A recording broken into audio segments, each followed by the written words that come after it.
Hi friends, आज हम बात करेंगे बाल विकास एवं शिक्षा शास्त्र की। देखिए, एग्ज़ाम में हर साल 30 क्वेश्चन आते हैं बाल विकास एवं शिक्षा शास्त्र से। उन्हीं को हम कवर करने की कोशिश करेंगे। ये बहुत ही अति महत्वपूर्ण प्रश्न है। ये प्रीवियस ईयर में पूछा गया प्रश्न है। तो आइए शुरू करते हैं। देखिए, पहला क्वेश्चन है, निम्नलिखित में से कौन सा अभिक्रमित अनुदेशन का सिद्धांत नहीं है? ऑप्शन नंबर 1 अभ्यास का सिद्धांत, ऑप्शन नंबर बी पुनर्वलन का सिद्धांत, ऑप्शन नंबर सी सक्रिय अनुक्रिया का सिद्धांत, ऑप्शन नंबर डी है छोटे छोटे पदों का सिद्धांत। तो देखिए, कहा गया है अभिक्रमित अनुदेशन का सिद्धांत नहीं है। नहीं वर्ड को हम लोग पकड़ेंगे। तो इसमें से कौन सा नहीं है? अभ्यास का सिद्धांत। अभ्यास का जो सिद्धांत है वो अभिक्रमित अनुदेशन का सिद्धांत नहीं है। जो अभिक्रमित अनुदेशन है उसका जो प्रतिपादन किया था उसको BF स्किनर ने किया था। यह एक स्वयं अनुदेशन की तकनीक है। जो अभिक्रमित अनुदेशन है उसमें क्या होता है? स्वयं का अनुदेशन होता है, जिसमें क्या होता है, विषय वस्तु को छोटे छोटे पदों में विभाजित कर दिया जाता है तथा जो अधिगमकर्ता मतलब जो सीखने वाला है उसके समक्ष ये प्रस्तुत किया जाता है। इसमें क्या होता है कि वह स्वतंत्र रूप से इस पर अनुक्रिया करता है, जिसके परिणाम स्वरूप उसे पुनर्बलम मिलता है। इसलिए ये क्या करता है कि अनुक्रिया करता हुआ आगे बढ़ता है। इस सिद्धांत को पुनर्बलन सक्रिय अनुक्रिया भी कहते हैं। इसे एक और नाम से जानते हैं जिसको कहते हैं छोटे छोटे पदों का सिद्धांत। नेक्स्ट देखते हैं। क्वेश्चन नंबर 2 क्या कह रहा है कि निम्नलिखित में से कौन संप्रेषण प्रक्रिया का तत्व नहीं है? इसको देखेंगे, नहीं है। संप्रेषण में कौन कौन से तत्व आते हैं? अगर हम इसकी बात करें तो इसमें देखिए माध्यम, पुनर्वलन, प्रतिपुष्टि और अनुक्रिया। देखिए, जो पुनर्वलन होता है वो संप्रेषण की प्रक्रिया में नहीं आता है। तो इसका ऑप्शन हो जाएगा बी। क्यों? क्योंकि संप्रेषण जो होता है उसमें क्या होता है कि सूचनाओं का आदान प्रदान होता है। जो आदान प्रदान जब होता है उसमें, तो इसका मतलब है दो लोगों के बीच में अंतःक्रिया होती है। बिना अंतःक्रिया के संप्रेषण तो पॉसिबल है ही नहीं। और उसमें एक माध्यम की भी आवश्यकता होती है। और जब तक कोई प्रतिपुष्टि ना करे, मतलब जैसे आप कोई बात किसी से कह रहे हो, अगर अगर उस बात के लिए कोई उसका रिस्पॉन्स ही नहीं कर रहा है तो संप्रेषण की प्रक्रिया होगी ही नहीं। इसलिए संप्रेषण की प्रक्रिया में माध्यम, प्रतिपुष्टि और अंतःक्रिया तीनों आवश्यक हैं। तो इसमें पूछा है कौन सा तत्व नहीं है, तो पुनर्वलन इसमें नहीं आता है। नेक्स्ट देखते हैं। क्वेश्चन नंबर 3 है, मंदित मना बालकों की शिक्षा हेतु कौन सा उपागम उपयुक्त कहा जा सकता है? पहले ये हम समझते हैं कि मंदित मना बालक किसको कहते हैं। मंदित मना बालक उसको कहते हैं जिसकी बुद्धि जो है वो नॉर्मल सामान्य बालक से कम होती है। तो उसका जो शिक्षण है वो कैसे प्रभावशाली हो सकता है? ऑप्शन नंबर 1 है वैयक्तिक अनुदेशन, ऑप्शन नंबर बी है उच्च स्तरीय पाठ्यचर्या, ऑप्शन नंबर सी है संवर्धन उपागम, ऑप्शन नंबर डी है त्वरित उपागम। तो जैसा इसमें दिया है मंदित मना बालक, मतलब उसका दिमाग कमज़ोर है, तो उसको अगर हम लोग ग्रुप में पढ़ाएंगे तो उसको उतना समझ में नहीं आएगा।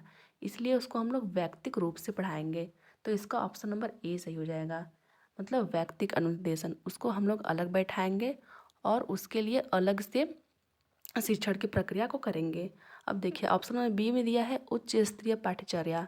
अगर हम लोग उच्च स्तरीय पाठ्यचर्या रखेंगे, उसका दिमाग ही उतना नहीं है कि वो उसको पकड़ पाए, तो ये नहीं हो पाएगा। आगे है त्वरित उपागम। त्वरित उपागम मतलब बहुत जल्दी जल्दी किसी चीज़ को बताना। अगर हम जल्दी जल्दी बताएंगे तब भी वो उसको नहीं समझ पाएगा। तो इसलिए जो मंदित मना बालक होते हैं उनके शिक्षा के लिए वैयक्तिक अनुदेशन किया जाता है। आगे देखते हैं क्वेश्चन नंबर 4, शिक्षण के दौरान आवाज़ में उतार चढ़ाव उदाहरण है। मतलब शिक्षण में जब हम लोग किसी शिक्षण की जब प्रक्रिया करते हैं तो उसमें जो हमारा आवाज़ का उतार चढ़ाव होता है, जैसे कॉमा हो गया, फुल स्टॉप हो गया, इन सब चीज़ों में हम लोग अपने आवाज़ में उतार चढ़ाव लाते हैं। तो उस वह किसका उदाहरण है? ऑप्शन नंबर ए समापन कौशल, ऑप्शन नंबर बी उद्दीपन परिवर्तन कौशल, ऑप्शन नंबर सी पुनर्वलन कौशल, ऑप्शन नंबर डी प्रस्तावना कौशल। तो देखिए, इसका जो है उत्तर जो है वो ऑप्शन नंबर बी होगा। ऑप्शन नंबर बी है उद्दीपन परिवर्तन कौशल। मतलब जैसा हमें उद्दीपन मिलता है उसी प्रकार हम परिवर्तन करते हैं। जैसे मान लीजिए किसी फ्रूट्स का नाम लिखा हुआ है, जैसे सेब लिखा हुआ है, मैंगो लिखा हुआ है और लीची लिखा हुआ है तो हम लोग इसके बीच में कॉमा का यूज करेंगे और हम लोग इसको रुक रुक के बोलेंगे, एक ही साथ में नहीं बोलेंगे। तो ये जो हमारे आवाज़ में उतार चढ़ाव है वो उद्दीपन, हमारा उद्दीपन जैसा रहेगा वैसे ही हम आवाज़ में अपने उतार चढ़ाव करेंगे। ऑप्शन नंबर 1 में दिया है समापन कौशल। देखिए समापन कौशल वो होता है जिसमें किसी चीज़ को अंत तक पहुंचाया जाता है, तो इसमें उतार चढ़ाव की कोई बात ही नहीं होती है। ऑप्शन नंबर सी में दिया है पुनर्वलन कौशल। पुनर्वलन कब किया जाता है? जब कोई संप्रेषण की क्रिया करता है उसके बाद जो हमारी प्रतिक्रिया होती है उसको हम लोग कहते हैं पुनर्वलन, तो इसका ऑप्शन पुनर्वलन नहीं होगा। ऑप्शन नंबर डी है प्रस्तावना कौशल। प्रस्तावना कौशल वो है जब हम किसी पाठ को शुरू करते हैं तो उस पाठ के बारे में कुछ बताते हैं पहले से ही, ताकि हम लोग उस पाठ को उस चीज़ से रिलेट कर सकें, तो उसको बोलते हैं प्रस्तावना कौशल। क्वेश्चन नंबर अगला देखते हैं, निम्न में से कौन सा सत्य नहीं है? यहाँ वर्ड देखिएगा नहीं पूछा है, तो निम्नलिखित में से कौन सा सत्य नहीं है? सीखना व्यवहार परिवर्तन की एक क्रिया है, ये बात सही लग रही है। शिक्षा एक लक्ष्य उन्मुख प्रक्रिया है, ये भी बात सही लग रही है। विकास एक मात्रात्मक प्रक्रिया है, मात्रात्मक प्रक्रिया है, इसको आगे देख लेंगे हम लोग।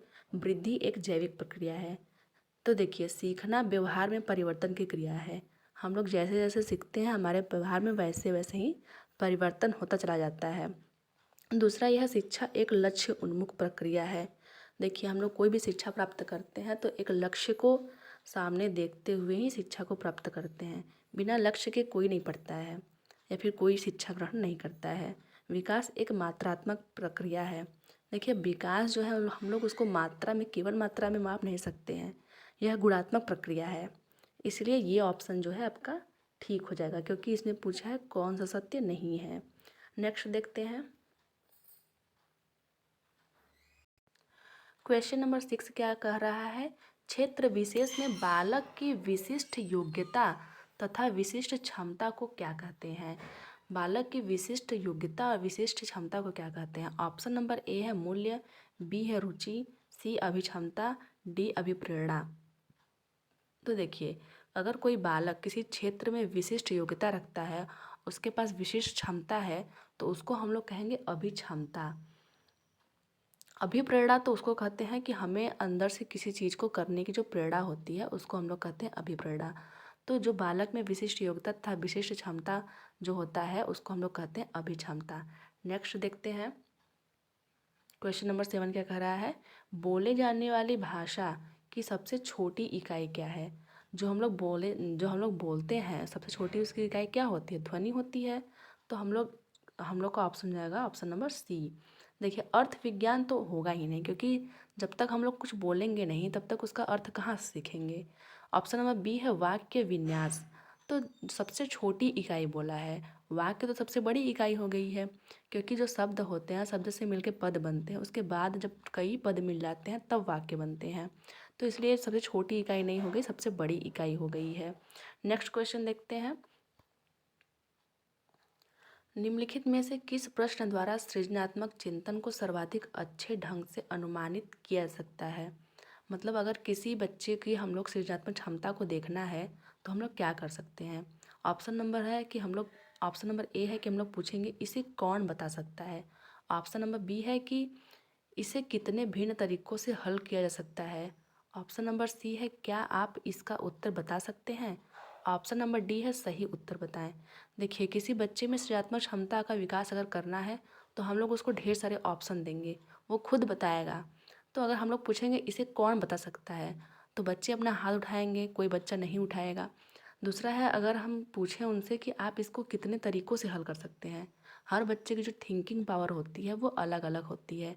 जैसे मान लीजिए हम लोग को बोलना है कि आपको एक एप्पल काटना है, आप उस एप्पल को किस चीज़ से काटोगे, तो उनके पास ढेर सारे ऑप्शन है कि वो उस एप्पल को चाकू से काटेंगे या फिर उस एप्पल को सरौते से काटेंगे या फिर वो कैसे काटेंगे, उनके पास ढेर सारे ऑप्शन हैं। तो इसलिए इनके जो सृजनात्मक क्षमता है उसका विकास होगा और हमें इसका अनुमान लग जाएगा।